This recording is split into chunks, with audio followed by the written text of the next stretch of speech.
पाक अधिकृत कश्मीर से आवाज उठ रही है कि हमें भी अब इस पाकिस्तान से मुक्ति दो, भारत के अंदर फिर से वापस लागने का कार्य करो। अभी मांग वहां पे उठने लग गई है।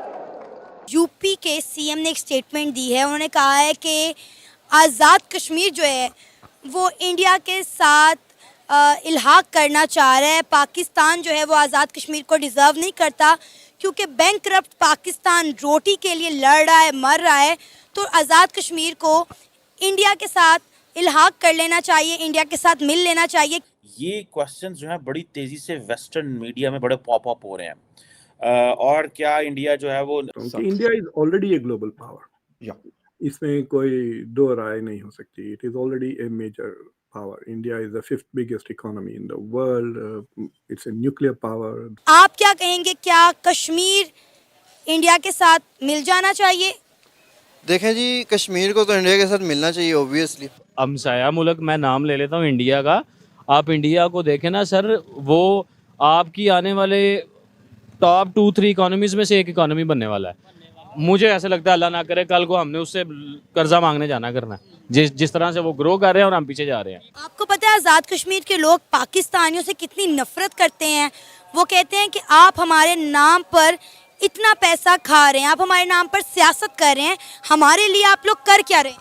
मैं इसके लिए मोदी साहब को कहूँगा कि जैसे मैंने अभी कहा कि हम इसको डिज़र्व नहीं करते, आप इस बेशक आज़ाद कश्मीर को ले लें। सो इंडिया ने बेसिकली आउटस्मार्ट किया, इसमें तो शक कोई नहीं है, बिकॉज पाकिस्तान की भी जारी बात है, सारे दम तोड़ गए। जय हिंद दोस्तों, स्वागत है आपका भारत बुलेटिन चैनल पर। दोस्तों, यूपी के मुख्यमंत्री योगी आदित्यनाथ ने दावा किया है कि पाकिस्तान कब्जे में रहने वाले कश्मीर के लोग भारत का हिस्सा बनना चाहते हैं। ये दावा सोशल मीडिया पर तेजी से प्रसारित हो रहा है और इससे कश्मीर मामले में राजनीतिक विवादों को और तेज कर दिया है। इसके अलावा योगी आदित्यनाथ के बयान ने पाकिस्तान मीडिया को भी परेशान कर दिया है और उनकी प्रतिक्रिया में भारतीय अधिकारियों की नजरों पर प्रतिक्रियाएं हैं। पाकिस्तानी मीडिया के अनुसार योगी आदित्यनाथ के दावे ने उन्हें आतंकित कर दिया है। इससे उन्होंने देश के बदलते राजनीतिक माहौल में एक अहम तर्क के रूप में उठाया है, जहां वे कश्मीरी लोगों की भारतीयता को बढ़ावा देने की कोशिश कर रहे हैं। उनका दावा है कि कश्मीर के लोगों में देश प्रेम और एकता की भावना बढ़ी हुई है, जिसके चलते वे भारत के हिस्सा बनना चाहते हैं। तो दोस्तों, पाकिस्तान मीडिया का इस पर क्या रिएक्शन है, आइए जानते हैं इस वीडियो में। और दोस्तों, चैनल को लाइक, शेयर एंड सब्सक्राइब करना ना भूलें। धन्यवाद। उन्होंने कहा है कि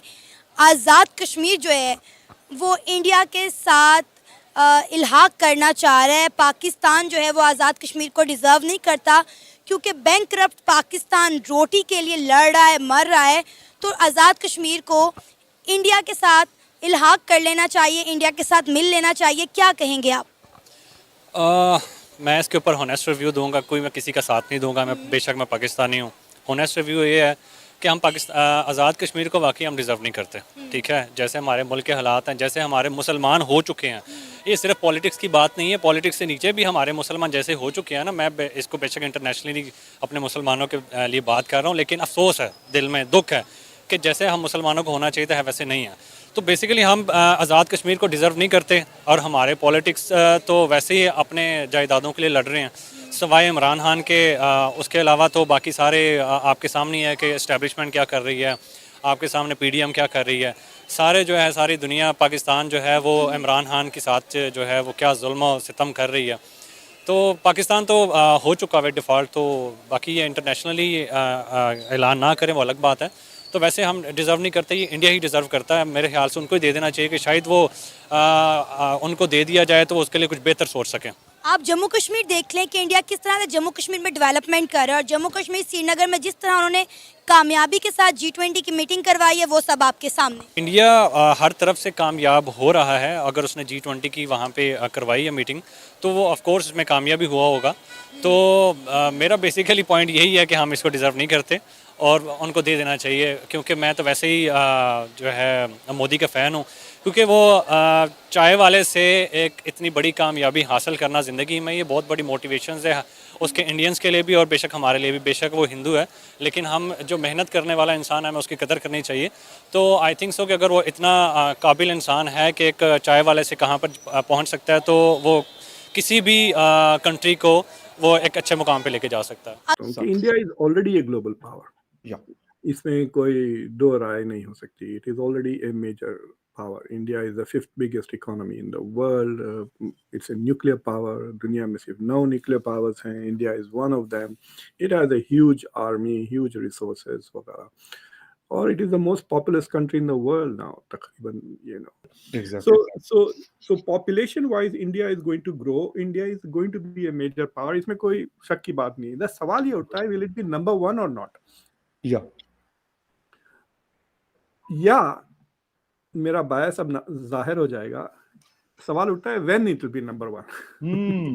Okay. ठीक है, तो देखिए आइंदा 4-5 साल के बाद ये जर्मनी जापान पीछे हो जाएंगे. बिल्कुल sir. No doubt about it. बिल्कुल सही. इट विल बी इंटरेस्टिंग कि एक ही साल में ना, एक ही झटके में दोनों पीछे हो जाए. Both are in $4 trillion economies now. Japan is close to 5. So India will cross at some point and become a $6 trillion. या 2030 तक हो जाएगा, या ज़्यादा से ज़्यादा 2035 तक it will be the third biggest economy. Predictions ये है कि 2075 में India will become second. Okay. And US के बाद. US will become third. Okay. China, मतलब at some point China by 2040 will overtake the US. So it will be China, US, India, and around 2075 India will overtake the US and become second. आज हम India को देख लें, मोदी सरकार को हम बड़ी बातें करते हैं, लेकिन उनके बहुत सारी गलतियां होंगी, बहुत सारे मसाइल होंगे, लेकिन उन्होंने अपनी आवाम को अपनी तालीम के शोबे में उन्होंने बड़ी तरक्की की. आप दुनिया पूरी इंटरनेशनल लेवल पे दुनिया में देखें, जहाँ पे आपके सीईओ बड़ी किसी कंपनी में बड़े यूट्यूब के सीईओ की अगर बात कर लें, इसके अलावा माइक्रोसॉफ्ट के सीईओ, इसके अलावा वो एक लाइन है बहुत, आपको इंडियन मिलेंगे बहुत सारा, बड़े ऑफिस में जितने भी उनके हैं, तो वो उन्होंने अपनी तालीम पे बड़ा फोकस किया है और वहाँ पे आईटी के शोबे में आप देख लें बहुत हद तक तरक्की की है. ये चीजें दुनिया इस तरफ आगे बढ़ रही है और हम उसी सियासत में उन्हीं चीजों में बहुत पीछे रह गए हैं. आपको पता है कि नेटो की भी एक कॉन्फ्रेंस हो रही है नॉर्वे के अंदर, तो उसमें भी इंडिया को जो बात चल रही है वो ये है कि जी इंडिया क्यों नेटो में जा रहा है, क्या हो रहा है वहाँ पे और कैसे हो सकता है, ये क्या इंडिया नेटो का मेंबर बन सकता है. सो ये क्वेश्चंस जो हैं बड़ी तेज़ी से वेस्टर्न मीडिया में बड़े पॉप अप हो रहे हैं. और क्या इंडिया जो है वो नेटो ज्वाइन कर लेगा. अमेरिका की एक एम्बेसडर है नॉर्थ अटलांटिक ट्रीटी ऑर्गेनाइजेशन में, उन्होंने कहा था कि इंडिया के दरवाजे खुले हैं नेटो के लिए. अब सुनने में आया कि इंडिया भी आई थिंक जा रहा है नेटो की इस कॉन्फ्रेंस में जो कि उधर हो रही है नॉर्वे में. अब देखिए ये ऑप्टिक्स बड़े ज़बरदस्त हैं. इंडिया वहाँ पे जा रहा है. हर रोज़ इंडिया जो फॉरेन ऑफिस उठते हैं सवेरे, तो उनके लिए एक अच्छी खबर आई होती है. दुनिया में कहीं से कोई पैगाम आया होता है, कहीं से कोई मैसेज आया होता है, आपको यहाँ इनवाइट कर रहे हैं, वहाँ इनवाइट कर रहे हैं, जो एक चीज़ें चलती हैं जिस हिसाब से. अब जो मैंने पहले भी इसके ऊपर आपसे बात की थी कि ये अमेरिका की जो नेटो की एम्बेसडर है, उन्होंने जुलियाना स्मिथ, उन्होंने ये कहा था कि इंडिया के लिए दरवाजे खुले अगर इंडिया आना चाहे मिलिट्री अलायंस में.